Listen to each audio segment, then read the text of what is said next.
رسول پاک صلی اللہ علیہ وسلم احساس والے نبی ہیں، اور احساس حضور نے امت کا کیا، احساس والی زندگی گزاری، ہر لمحہ محبوب پریشان رہے۔ یہ تھوڑا عرصہ پہلے ڈاکٹر ہارون صاحب مسلمان ہوئے ہیں، اور ابھی انہوں نے 2-3 کتابوں کا انگریزی میں ترجمہ کیا ہے، اور بھی کچھ کتابوں پہ وہ کام کر رہے ہیں۔ ہالینڈ کے رہنے والے ڈاکٹر صاحب ہیں۔ توجہ ہے میری بات پر آپ عزیزوں؟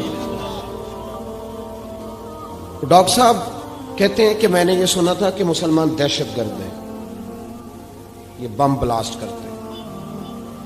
تو میں جہاں لفظ اسلام آتا تھا وہاں سے میں تھوڑا بچ جاتا تھا، پیچھے ہٹ جاتا تھا، لیکن میرے مزاج کے اندر یہ بات شامل تھی کہ میرے اندر اللہ نے بڑا انسانیت کا جذبہ رکھا ہوا تھا۔ تو میں ایک تنظیم قائم کر رہا تھا، میرا خیال تھا کہ ایک ایسی جماعت بناؤں کہ جو پوری دنیا کے اندر اسلام،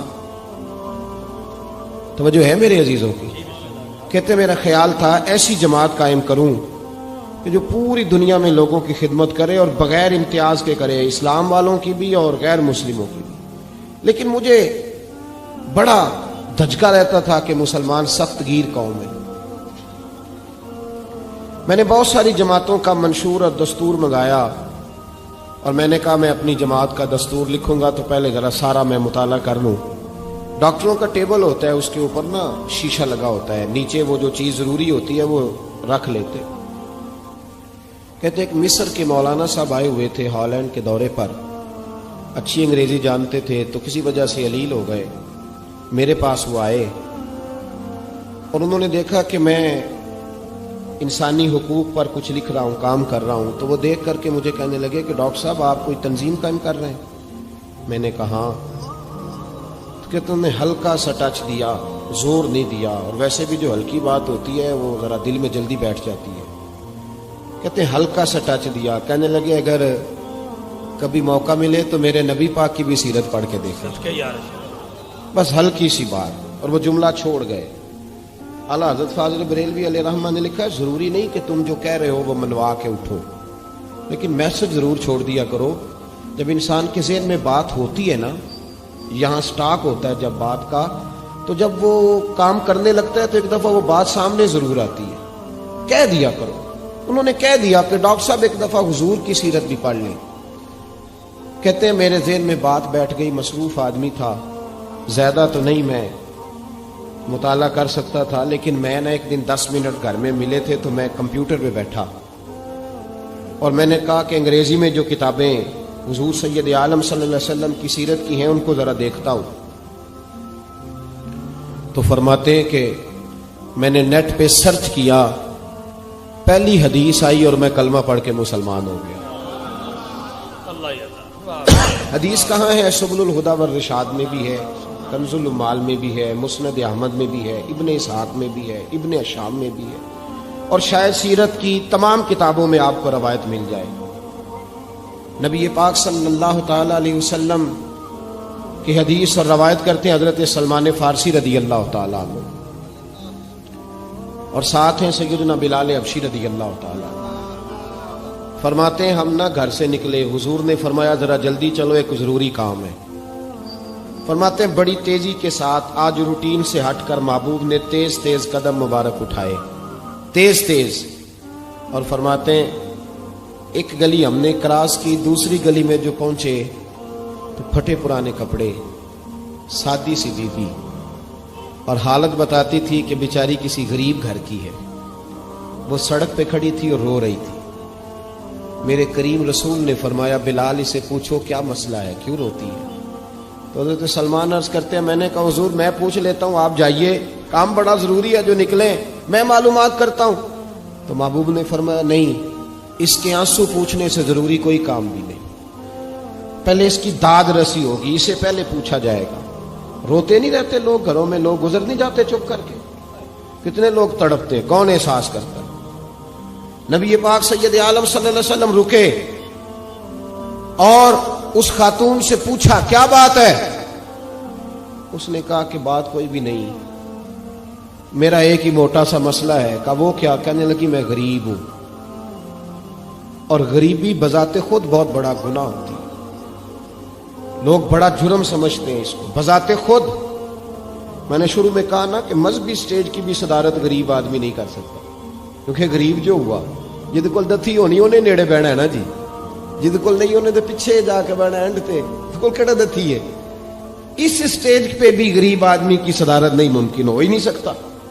میرے رسول پاک سید عالم صلی اللہ تعالی علیہ وآلہ وسلم نے فرمایا پہلے اسے پوچھو کیا مسئلہ ہے۔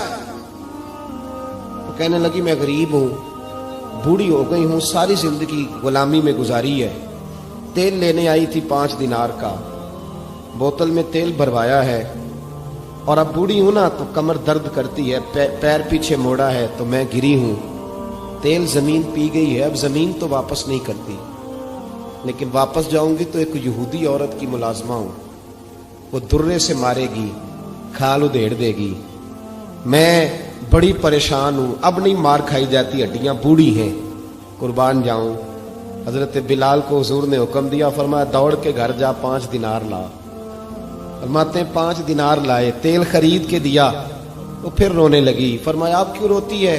اس نے کہا بتایا نا غریب ہوں، غریب کا جرم کوئی نہیں ہوتا لیکن پیس دیا جاتا ہے، پھر بھی مار تو اب بھی پڑے گی، اب کیوں پڑے گی؟ تو عرض کرنے لگی محبوبہ مار اس لیے پڑے گی کہ دیر سے کیوں آئی ہے۔ تو میرے کریم رسول اور وہ بی بی حضور ابھی آئے ہیں مدینہ طیبہ، امام یوسف صالحی فرماتے ہیں ابھی آئے تھے حضور، سبل الہدی والرشاد کے مصنف کہتے ہیں ابھی آئے تھے نبی پاک، وہ جانتی بھی نہیں تھی۔ تو سید عالم صلی اللہ تعالی علیہ وسلم نے فرمایا اچھا مار پڑے گی؟ کہا ہاں۔ او بھائی کونسلر جو کل آپ کو کہہ رہا تھا نا میں آپ کا خادم ہوں، کونسلر بے گناہ، بلکہ ہمارے SHO صاحب اگر چودھری پہ پرچہ آ جائے تو اس کو ٹیلی فون کر کے پوچھتے ہیں صاحب جی تہاڈے خلاف درخواست آئی ہے، کی کرنا ہے؟ تو غریب آدمی بیچارہ، اس کی غلطی یہ تھی کہ وہ غریب تھا تو اس نے ریڑھی لگا لی چوک میں، اس کو دبوچ کے لے گئے، تینوں پتہ نہیں ایتھے نہیں کھلوئی دا، تو اس کے پاس کل انویسٹمنٹ ہی 5000 تھی، سارا لے گئے۔ پھر وہ کونسلر صاحب کے پاس چلا گیا، سر میرے نال چلے آ جائے ذرا میں تھانے جانا ہے۔ انہوں نے کہا گڈی کرائی آ، پیسے ہیں نہیں ایویں تھانے جائید ہے۔ اب وہ گاڑی لایا ہے، پتہ نہیں کہاں سے لایا ہے، تھانے پہنچا ہے، اور یہ ہے ہمارا حال کہ وہ SHO بھی بیٹھا ہے کرسی پہ اور کونسلر بھی کرسی پہ بیٹھا ہے، اور وہ غریب پیروں میں بیٹھا ہے اور ہاتھ باندھ کے کہہ رہا میری ریڑھی دے چھڈو، میریاں 4 تیاں نے تو میں شامی کھانا کھڑنا ہے۔ کدھر گیا امت کا وہ ذوق؟ ساری زندگی نعتیں سننے والوں بتاؤ تو صحیح نعت نے تاثیر کیا دی ہے روح کو؟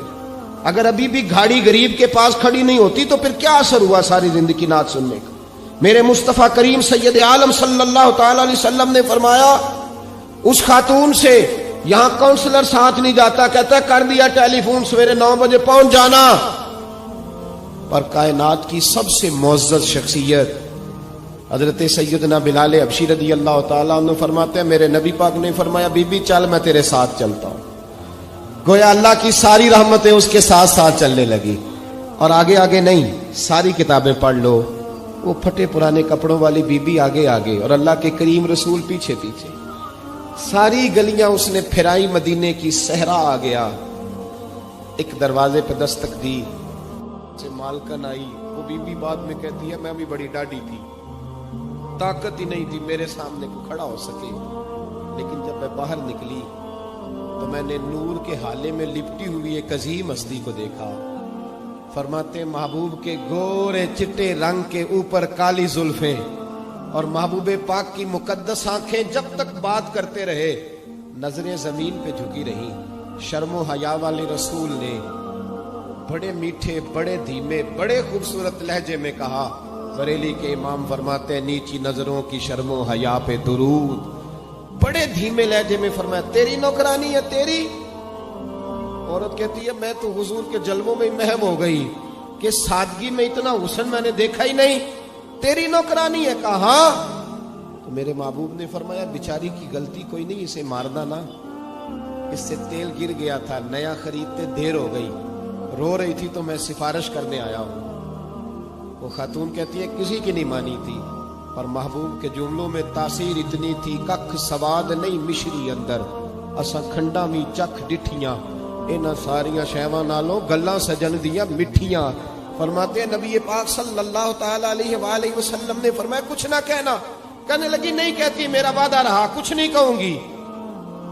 اب میرے حبیب نے پھر نظر اٹھائی اور اس غریبنی کی طرف دیکھا اور فرمایا تو اگر کہے تو میں جاؤں، تو اگر کہے تو میں خود بھیک دے، خود ہی کہے منگتے کا بھلا ہو، تو اگر کہے تو میں جاؤں. اس نے خراج پیش کیا تو چند آنسو گرائے. کہنے لگی محبوبہ جیسے بندہ نوازی. حضور نے رخ پھیرا. حضرت بلال کہتے ہیں میں پیچھے رہ گیا تو وہ دونوں بیبیاں دوڑ کے میرے پاس آئیں. کہنے لگی بتا تو صحیح ہے کون، یہ بتا تو صحیح کون تھے. تو حضرت بلال کہنے لگی تم نہیں جانتے. جناب بلال فرمانے لگے یہی تو ہے جنہیں اللہ نے سچا رسول بنا کے بھیجا ہے. بیبیاں دوڑ کے آئی. کہنے لگی محبوبہ دروازے تک آئے ہو تو خالی تو نہ لوٹاؤ، مہربانی فرماؤ ہمیں بھی کلمہ پڑھا دو. ڈاکٹر ہارون کہتے ہیں وہ بیبیاں وہاں کلمہ پڑھ رہی تھی اور میں حدیث پڑھ کے کلمہ پڑھ رہا تھا. بھائی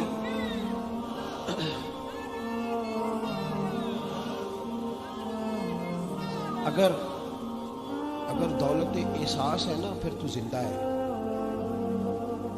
جو زندہ ہوتا ہے اس میں لچک ہوتی ہے، جو مر جاتا ہے وہ اکڑ جاتا ہے. اگر زندگی ہے تو پھر احساس ہونا چاہیے. اگر تیرے اندر زندگی ہے تو پھر احساس ہے، اور اگر تیرے اندر احساس نہیں رہا نا تو پھر زندگی زندہ دلی کا نام ہے.